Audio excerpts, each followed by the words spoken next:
এ সংসার আর ভালো লাগে না, কিসের জন্য যে বিয়ে করতে গেছিলাম, এই মানব সমাজ। কি দাদা ভালো আছো তো? আমি ভালো আছি কি খারাপ আছি শুনবি? ক্যা দাদা কি হয়েছে? তাহলে শোন, अभी मजा आएगा ना भिड़ो। রাত 8টা পর্যন্ত অফিসের কাজ শেষ করে বাসায় এসে দুটো খেয়ে যখনই রেস্ট নেব তখনই বইয়ের প্যান প্যানানি। নুন নেই, তেল নেই, লবণ নেই, চাল নেই, এই জ্বাল আমি নেব কি করে? তাহলে তো আসলেই দাদা আপনি তো খুব জ্বালায় আছেন। জ্বালা দেখছিস কি, কেবল তো শুরু। যখনই ঘুমের ঝুল আসে তখন বাজে 2টো। আমি এইভাবে করে শুইছি, ও মা অ্যালার্ম বেজে গেছে, টিং টিং টিং টিং। ঘুমের তো উঠে পড়ো, উঠে বাচ্চারা স্কুলে যাবে, বাচ্চাদের স্কুলে রেডি করতে করতে বাজে 7টা। তাহলে দাদা বৌদি কি করে? সে সে 2 কাপ চা বানিয়ে অফিসে চলে যায়।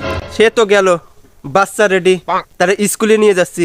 কেবল বাড়ির গেটে আইছি, তখনই বাচ্চা বলে বাবা আমি আগু করব। আরে আবার হাগু করাতে নিয়ে গেছি। তাহলে এবার বলেন দাদা, আমি ভালো আছি কি খারাপ আছি?